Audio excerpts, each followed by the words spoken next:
우리가 그러니까 지구 인간들이 가장 멀리까지 우주 여행을 지금 한 사례가 어디까지인지도 궁금하고 그렇다면 뭐 다른 은하 뭐 예를 들어서 안드로메다 가까운 은하잖아요. 그런 데로 이제 여행을 하는 게 가능할까요? 일단 살아있는 사람이 간 거는 아직 달이 가장 먼 천체이고요. 네. 이제 인류가 날려보낸 인공 물체들이 있어요. 네. 그래서 우리가 날려보낸 탐사선들, 네. 대표적으로 뭐 보이저, 네. 네. 아니면 파이어니어, 음. 그리고 가장 최근에 날아갔던 뉴 호라이즌스라고 하는 명왕성 탐사선, 이런 네. 것들이 있는데, 네. 이제 이 탐사선들은 네. 굉장히 빠른 속도로 네. 태양계 가장자리를 벗어나서 네. 이제 명왕성보다 더 멀리까지 날아가고 있기는 해요. 근데 참 애석하게도 네. 우리가 태양계라고 하면 네. 우주 전체에 비해서 너무나 협소한 음. 영역이라고 생각하다 보니까, 은하 안에 있는 태양계라는 그쵸. 거죠? 굉장히 조그만한 네. 세계라고 생각을 하는데 네. 그 태양계조차 아직 벗어나지 못했어요. 방금 다른 은하는 말씀드린, 완전 너무 먼 이야기네요. 그쵸. 그래서 방금 말씀드린 애들도 막 3, 40년을 날아가고 있는데 네. 아직도 태양계도 못 벗어나고 있는 거죠. 3, 40년을 음. 날아가고 있는데 안드로메다까지 간다고 하면 네. 안드로메다까지 거리가 한 250만 광년 정도 돼요. 네. 그러니까 빛의 속도로 가도 250만 년이 걸린다는 거니까 내가 지구에선 짝을 못 찾겠다. 네. 그래서 안드로메다에 썸남, 썸녀 외계인을 두었어요. 네. 그래서 서로 메시지를 주고받는다고 하면 네. 제가 카톡으로 그 안드로메다 외계인한테 카톡을 보내면 빛의 속도로 메시지가 날아가서 네. 그 외계인이 바로 확인해준다 하더라도 네. 제가 보낸 메시지의 숫자 1이 사라지기까지 250만 년이 걸리는 거죠. 그리고 칼답을 받는다 하더라도 답장을 받기까지 500만 년이 걸리는 거예요. 그러니까 방문은커녕 현실적인 어떤 의사소통 자체가 좀 불가능한 너무 스케일이라고 볼 수 재밌네. 있겠어요. 저희끼리 이제 사람들끼리 뭐 안드로메다로 간다 이런 말을 많이 하잖아요. 네네. 사실 안드로메다 은하 같은 경우에는 네. 뭐 TMI이긴 하지만 네. 우리 은하의 중력에 이끌려서 계속 다가오고 있거든요. 그래요? 네. 그래서 앞으로 한 설레는데? 60억 년 정도가 흐르면 네. 우리 은하랑 안드로메다가 병합돼서 네. 하나의 거대한 펑퍼짐한 은하가 될 거예요. 진짜요? 네. 그래서 아까 은하들은 다 서로 멀어지고 있다고 하셨는데. 너무나 좋은 질문인데요. 네. 우주 팽창이라고 하는 건 굉장히 거시적인 규모에서 벌어지고 있는 거고요. 이제 우리 은하와 안드로메다 정도만 돼도 네. 꽤 가까운 거리이기 때문에 네. 두 은하가 서로를 끌어당기는 중력이 월등하게 강해서 네. 팽창을 이기고 네. 둘이 붙을 수가 있어요. 그래서 약간 참고로 말씀을 드리면 예를 들어서 제 오른손가락 5개가 가까이 있는 은하 5개이고 네. 왼손의 손가락 5개가 가까이 있는 또 다른 네. 은하 5개라고 하면 네. 우주 팽창으로 인해서 얘네들은 멀어지고 있어요. 네. 하지만 인접한 애들은 중력이 세기 때문에 모이고 있어요. 그래서 미래가 되면 이렇게 되는 거죠. 이런 식으로 우주가 진화하고 있고 이 과정에서 이제 같이 병합을 하게 되는 거죠. 그래서 우리가 가는 것보단 안드로메다가 오는 게 더 빠를 겁니다. 그 어렸을 때 읽었던 소설 중 과학 약간 교육 소설 같은 거였는데 아인슈타인이 그 빛의 속도의 뭐 우주선을 타고 이제 아인슈타인 이론을 설명하는 교육서였어요. 근데 그 빛의 속도로 막 이제 이동을 하면서 이제 그런 이론들을 설명하는 책이었는데 빛의 속도로 이동하는 우주선이 개발된다는 게 사실상 지금은 불가능한 거죠? 네, 사실 네. 광속에 가깝게 네. 우주선을 만들려면 네. 굉장히 순식간에 어마어마한 가속을 내야 되거든요. 그래서 대충 계산을 해보면 지금의 기술로 만약에 그러한 가속을 낸다고 했을 때 네. 태양계 전체 질량에 해당한 연료를 순식간에 태워야 돼요. 뭐 광속 여행 해볼 수는 있겠지만 네. 이제 하고 나면 돌아올 고향은 없겠죠. 네.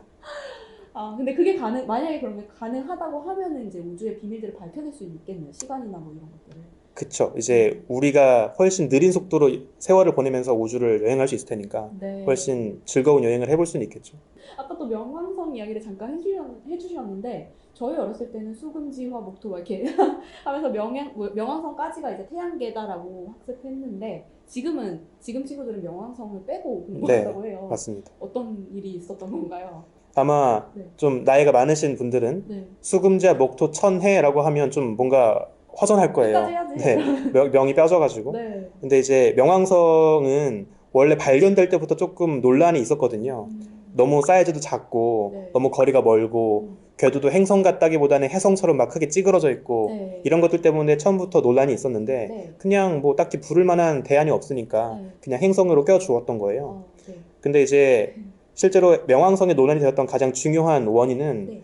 명왕성에 논란을 일으키기 전까지 우리가 뭐가 행성이고 뭐가 소행성인지 과학적인 정의를 세팅해 본 적이 없었거든요. 그러니까 인류는 그냥 관습적으로만 불러왔던 거죠. 네. 근데 딱 그 중간에 이도 저도 아닌 애매한 명왕성이 발견이 되었고 또 심지어 이제 명왕성을 비롯한 비슷해 보이는 크기의 천체들이 수도 없이 발견이 되다 보니까 네. 그러면 이제 우리 행성을 막 200개, 300개씩 외워야 돼? 어떡하지? 이제 이런 고민을 하게 되는 거죠. 그래서 만약에 그걸 다 행성으로 쳤으면 네. 아마 우리 학생들은 우리가 200개 외워야 돼. 조선시대 왕 외우는 것처럼 막 태종태세 분단세적 하는 것처럼 막 노래를 하면서 행성을 외우지 않았을까 싶어요. 그러면은 행성과 소행성 말고도 뭐 스스로 빛을 낸다 안다 뭐 이런 걸로 뭐 항성, 행성, 무슨 해성 별이 되게 많잖아요. 네, 맞습니다. 그거 다 뭐예요? 조금 정의 한번 해주시면 안 될까요? 네, 사실 네. 이게 조금 우리나라에서만 좀 더 특별한 문제라고 생각을 하는데 이제 그렇구나. 우리나라 언어에서의 별은 네. 원래 하늘에 있는 모든 천체를 지칭하는 말이에요. 별똥별도 별이고 네. 지구별도 별이고 맞아요. 다 우리는 별이라고 불러왔기 때문에 천문학에서 정의하는 별과 좀 괴리가 있죠. 그래서 천문학에서 이야기하는 스타, 별 혹은 항성이라고 하는 것은 네. 태양처럼 스스로 빛을 내고 탈 수 있는 가스 덩어리만을 별이라고 이제 부르는 거고요. 아 그래요? 네. 그럼 지구는 별이 아니네요? 그렇죠. 지구는 이제 그런 별 곁을 돌고 있는 돌아다니는 별이라고 해서 행성, 단일 행자를 써가지고 이제 네. 행성이라고 부르는 거죠. 그래서 하나 여러분들에게 좀 충격적인 아재 개그를 하나 던져드리면서 그 항성과 행성을 딱 구분 지을 수 있는 네. 힌트를 드리자면 네. 제가 만든 건 아닙니다. 그래서 스타, 별이 영어로 스타잖아요. 네. 그래서 스스로 타는 천체 보시는 분들도 오늘 이후로는 절대 헷갈리지 않을 수 있을 거라 생각합니다. 아 스타는 스스로 타지 않는. 아, 스스로 타는 천체. 아 죄송해요. 아, 스스로 타는 게 스타입니다. 네, 맞습니다. 괜찮은데요? 외우기? 네. 오. 그러면 해성은 뭔가요? 아, 해성.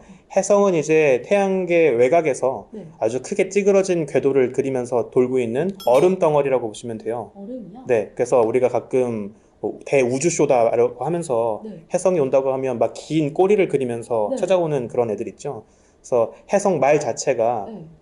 꼬리를 의미하는 아. 말에서 어원이 왔거든요. 그럼 별똥별은 해성인 거죠? 아, 좀 다릅니다. 달라요? 네, 해성은 지구에서 훨씬 멀리 떨어진 별개의 천체이고요. 네. 별똥별은 그런 부스러기들이 지구 대기권으로 쏟아질 때 보이는 지구 대기권에서의 현상이에요.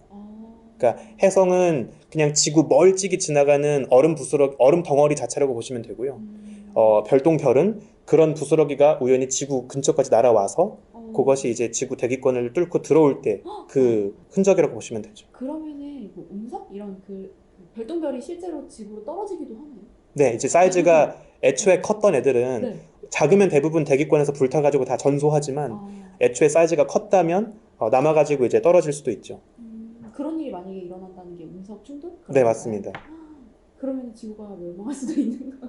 네, 근데 사실 지금도 수시로 떨어지고 있어요. 아, 다만 워낙에 다 크기가 작기 때문에 우리한테는 별로 신경이 안 쓰이지만 네. 이제 가끔 운이 나쁘면 거대한 애들이 떨어지면서 공룡의 그런 네, 종말과 좀 같은 그런 사례가 벌어질 수도 있겠죠. 그러면 만약에 진짜 그런 일이 안 생길 거라는 것, 그러니까 생길 수도 있는 거잖아요.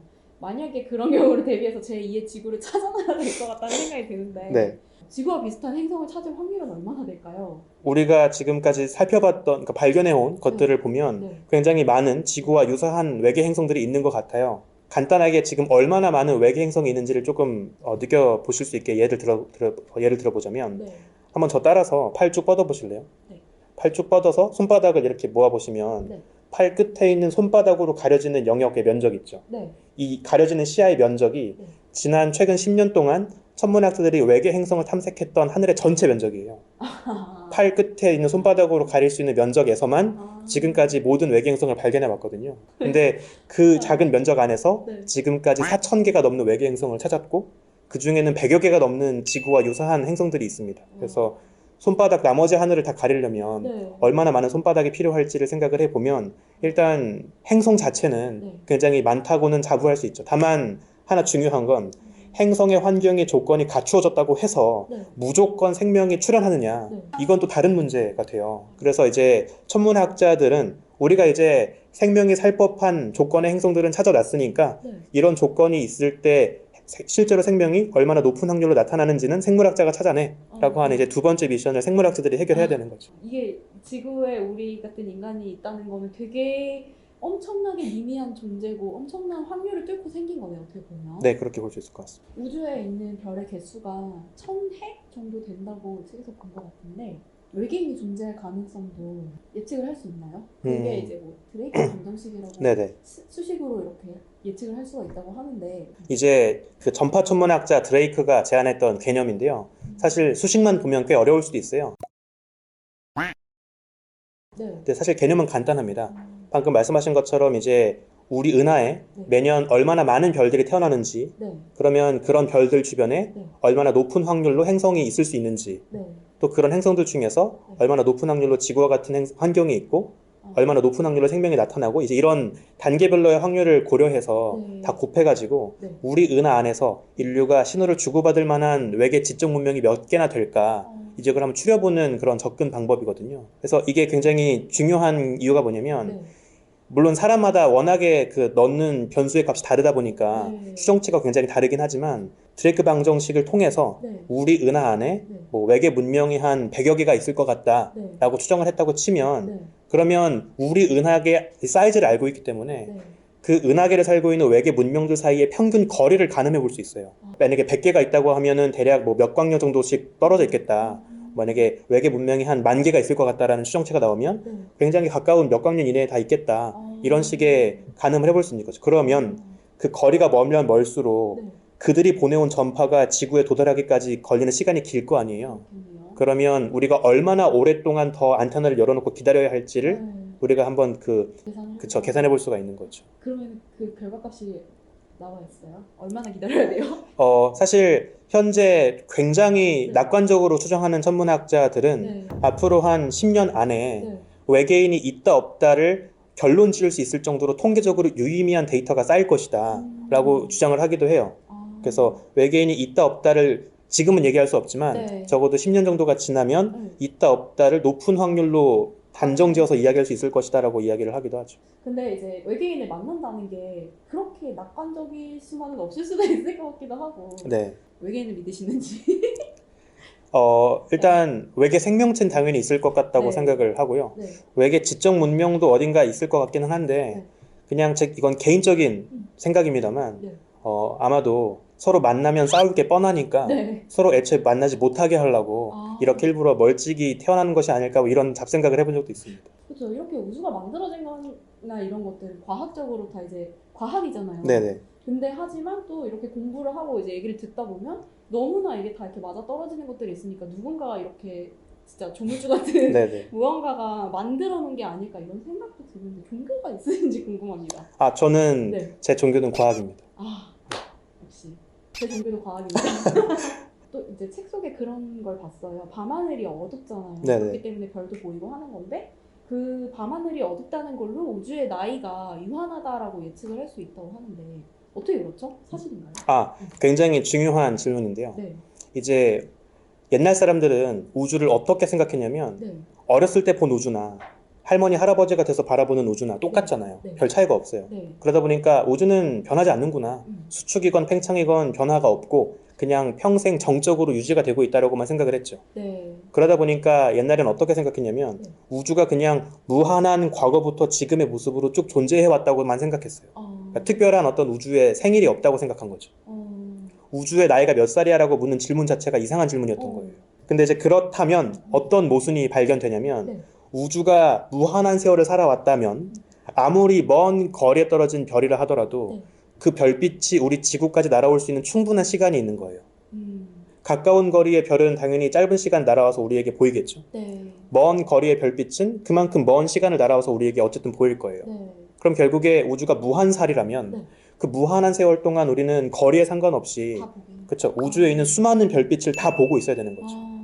그러면 우리가 보고 있는 것과 달리 우주는 엄청 눈부시도록 밝아야 하는 거예요. 전체 하늘 전체가 다 밝을 수밖에 없는 그쵸. 거네요. 아. 그래서 바로 그것이 이제 유명한 그 천문학자 올베르스가 던진 파라독스라고 이제 하는 거고요. 오. 그래서 그것을 해결하다 보니까 네. 이제 우리 우주는 무한한 과거부터 존재했던 것이 아니라 명확한 시점이 있었구나. 우주는 나이를 잴 수 있는 존재였구나 라고 하는 것을 우리가 이제 알게 된 거죠. 그러면은 우주는 사람으로 치면 몇 살 정도 된다고 볼 수 있어요? 이거 굉장히 재미있는 질문이라고 생각하는데, 네. 사실 우주가 언제 태어났는지는 알고 있지만 네. 우리가 대략 네. 우주가 앞으로 언제 죽을지는 아직 아무도 모르기 때문에 우주가 현재의 지금 모습이 네. 유년기의 모습인 건지 아니면 꽃중년의 모습인 건지 노년기의 모습인 건지 사실 모르죠. 다만 이제 우리가 우주의 나이를 잴 수 있는 건 우주의 현재의 스케일, 그러니까 네. 규모와 사이즈와 네. 우주가 이 정도 규모까지 자라왔던 팽창 속도를 알고 있으니까 네. 그 팽창 속도로 지금의 규모를 나눠주면 네. 우주가 얼마나 긴 세월 동안 팽창해 와서 지금의 사이즈가 되었는지를 알 수 있는 거죠. 그래서 그러한 방식으로 지금 우리가 쭉 따라가 보니까 우주는 대략 한 138억 살 정도 됐다라고 지금은 생각을 하고 있어요. 우주의 춘추가 138억 살이다라고 이제 이야기를 하는 거죠. 만약에 그러면은 우주가 팽창은 하고 있지만 이제 유한하다고 하셨는데 그게 다시 수축해서 줄어들어서 없어질 수도 있는 건가요? 아니면 계속 팽창하다가 사라질까요? 사실 불과 한 10여 년 전까지만 하더라도 네. 대부분의 천문학자들은 뭐라고 생각했냐면 네. 우주를 채우고 있는 수많은 별과 은하들의 질량, 중력이 있다 보니까 네. 어쨌든 서로 잡아당기고 있을 거 아니에요. 네. 그러면 처음에는 빅뱅의 여파로 팽창을 시작했겠지만 네. 시간이 지나면서 중력에 붙잡혀서 네. 팽창이 더뎌지고 네. 결국 다시 쪼그라들 것이다 라고 생각을 해왔었어요. 그리고 그것을 검증하기 위해서 이제 여러 관측을 해왔었죠. 네. 그런데 놀랍게도 정반대의 관측을 하게 된 거예요. 우주의 팽창이 도리어 시간이 흐를수록 빨라지고 있어요.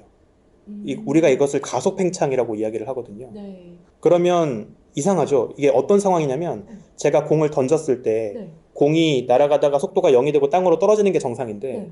손을 떠나자마자 점점 더 빠르게 날아가 버리고 있는 거예요. 네. 그럼 굉장히 이상한 상황이니까 네. 이것을 어떻게 이해할까를 고민한 끝에 이런 식으로 이해를 해보는 거죠. 아, 내가 산 공이 불량품이었다. 그래서 공 속에 투명한 엔진이 들어있었거든. 그래서 손을 떠나고 나서 빠르게 뭔가 가속을 해가지고 날아가는 거 아닐까? 이런 식의 접근을 하는 겁니다. 그래요. 그래서 우리 우주도 중력에 대항해서 점점 우주를 팽창시키는 어떤 미지의 에너지가 있는 것 같다. 그래서 우주를 점차 빠르게 가속 팽창시키는 그 미지의 에너지를 네. 일단 뭔지 모르겠으니까 네. 암흑 물질에서 따가지고 암흑 에너지라고 부르자. 이렇게 된 겁니다. 그러면은 만약에 다시 수축을 한다고 하면 시간 같은 것도 다 거꾸로 가는 건가요? 아, 이것도 굉장히 어렵고 좋은 질문인데요. 네. 이제 이 시간이 어느 방향으로 흐를지는 네. 우리가 소위 엔트로피, 그 네. 테넷 영화 보신 분들은 아실 네. 텐데 테넷 정말 재밌게 봤어요. 그 이해는 못했지만. 거기에 등장하는 소위 이제 무질서한 정도라고 하는 네. 엔트로피에 따라 결정이 돼요. 그래서 우리가 지금 알고 있기로는 시간은 점차 엔트로피가 증가하는 방향, 네. 그러니까 점차 무질서해지는 방향으로만 흘러간다라고 지금은 우리가 알고 있는데요. 네. 만약에 우주가 어떤 엔트로피의 최고점에 도달해서 네. 더 이상 무질서해질 수 없는 정도로 우주가 펑퍼짐하게 퍼지게 된다면 네. 그때부터는 시간의 흐름을 느낄 수 없게 되겠죠. 그러다가 다시 우주가 작아지는 쪽으로 진화한다면 네. 말씀하신 것처럼 시간이 역으로 흘러가는 우주를 경험하면서 살게 될 수도 있을 것 같아요. 테넷 영화 어떻게 보셨어요? 어, 가능한 일인가요? 사실 네. 저는 개인적으로 네. 약간 여담이긴 하지만 네. 그 감독님이 만든 영화 중에서 가장 좀 별로였던 영화이긴 하거든요. 아, 그래요? 네, 약간 제가 느끼기에는 감독님도 이해를 잘 못해서 논란 감독님. 네. 그 감독님도 약간 이해를 하다 마셔서 조금 본인 스스로 계속 모순을 만들면서 영화를 만들었다는 생각이 좀 들어가지고 약간 네, 좀 욕심이 과하지 않았나 싶게 됐습니다. 선체학자의 이제 영화 후기인데 저는 그런 생각이 들더라고요. 이제 되게 나는 하찮은 존재인가 약간 이런 생각도 들고 그냥 과학의 어떤 현상들 중에 되게 요만한 먼지 같은 존재인 건가. 약간 삶이 갑자기 의미 없어지는 것 같기도 하고 좀 허망하기도 한데 그런 생각 해보신 적 있으신가요? 아, 그쵸. 이제 네. 참 재밌는 게 네. 우주가 넓어도 너무 넓다 보니까 네. 오히려, 가늠할 그쵸. 수가 없네요. 너무 넓어서 그 공간이 느껴지지가 않아요. 네. 적당히 넓으면 아, 넓구나 라는 게 오히려 와닿을 텐데 네. 너무 지나치게 넓다 보니까 오히려 와닿지가 않는 거죠. 맞아요. 그래서 사실 한편으로 말씀하신 것처럼 그런 지나친 우주 속에 먼지 한 톨밖에 안 되는 존재, 네. 그 칼 세이건이 프로젝트로 진행했던 보이저가 네. 찍었던 지구의 모습 있죠. 네. 창백한 푸른 점 사진에서 보는 것처럼 네. 우리가 참 작은 존재다라고 하는 허무함이 느껴지기도 하죠. 하지만 또 동시에 또 반대로 생각해보면 말씀드린 것처럼 빅뱅 이후 지금까지 138억 년이라고 하는 그 긴 시간에 걸쳐서 우주가 만들어낸 최신 상품이 바로 저잖아요. 가장 우주가 만들어낸 네. 가장 따끈따끈한 결과물이 저이기도 한 거예요. 네. 그러면 약간 좀 자뻑에 빠져서 생각을 해보면 우주가 그동안 그 긴 시간 동안 진화하고 별을 만들고 터뜨리고 했던 그 모든 과정은 결국 지금의 지구, 지금의 나를 만들기 위해서 흘러왔던 시간이구나라고도 생각해 볼 수 있는 거죠.